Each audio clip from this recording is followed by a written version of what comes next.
On a warm summer evening in Madeira, Cristiano Ronaldo sat quietly on the balcony of his childhood home.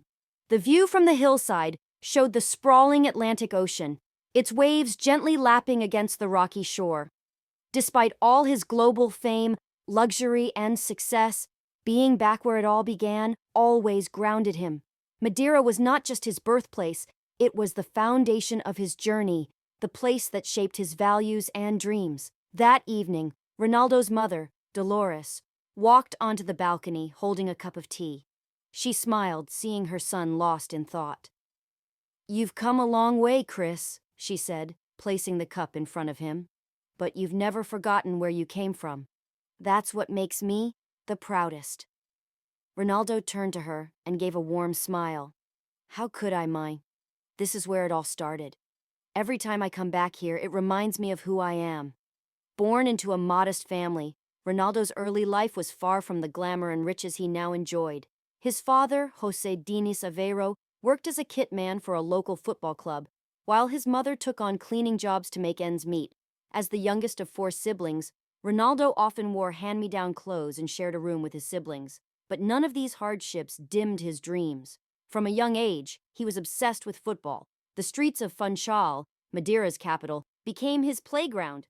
Using makeshift balls made of rolled-up socks, he would practice for hours, much to the amusement of his neighbors. "One day, I'll play for the biggest teams in the world," he'd often declare to anyone who'd listen. But life wasn't without its challenges. At 12, Ronaldo left Madeira to join Sporting CP's youth academy in Lisbon. It was a bold move for a boy who'd never been away from home. He struggled with homesickness, often crying himself to sleep. Yet, every tear shed only strengthened his resolve. "I'll make it," he promised himself, "for my family, for Madeira."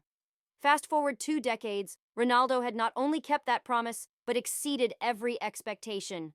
With 5 Ballon d'Or titles, countless trophies, and a career that spanned Manchester United, Real Madrid, Juventus, and Al Nassr, he had cemented himself as one of the greatest players in football history.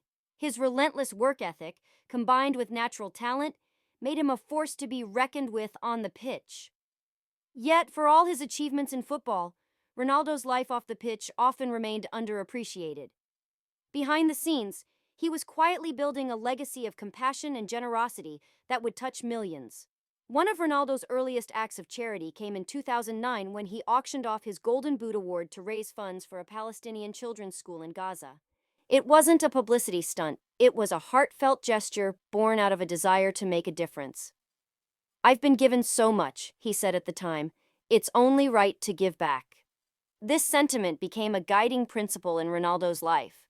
Over the years, he donated millions to children's hospitals, cancer research, and disaster relief efforts. During the 2015 Nepal earthquake, he contributed generously to aid recovery and rehabilitation efforts. His philanthropy extended to partnering with organizations like Save the Children and UNICEF, using his platform to amplify their missions.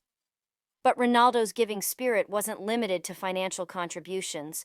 He often visited sick children in hospitals, spending hours talking, laughing, and taking photos with them. For those brief moments, he wasn't the global superstar, but just Cristiano, a friend offering comfort. One such visit in 2014 became the stuff of legend. Ronaldo met a young boy named Eric Ortiz Cruz, who suffered from cortical dysplasia, a rare brain disorder. Learning that Eric's family couldn't afford the costly surgeries he needed, Ronaldo didn't just donate the funds, he paid for all medical expenses, ensuring Eric received the best care possible. This quiet generosity became a hallmark of Ronaldo's life, reflecting his deep sense of responsibility towards others. He often said, "If I can make even one person's life better, then it's worth it." For Ronaldo, family always came first. His mother, Dolores, remained his pillar of strength. After losing his father to alcoholism in 2005, Ronaldo became even more determined to honor his family's sacrifices. He often spoke about the lessons his father's struggles taught him. "My father showed me what happens when you don't take care of yourself," Ronaldo once said in an interview. "That's why I've dedicated myself to staying disciplined and focused. I want to set a better example for my children." Ronaldo's 4 children, Cristiano Jr., Ava, Matteo, and Helena, were the center of his universe. Despite his busy schedule, he always made time for them, often sharing glimpses of their life on social media.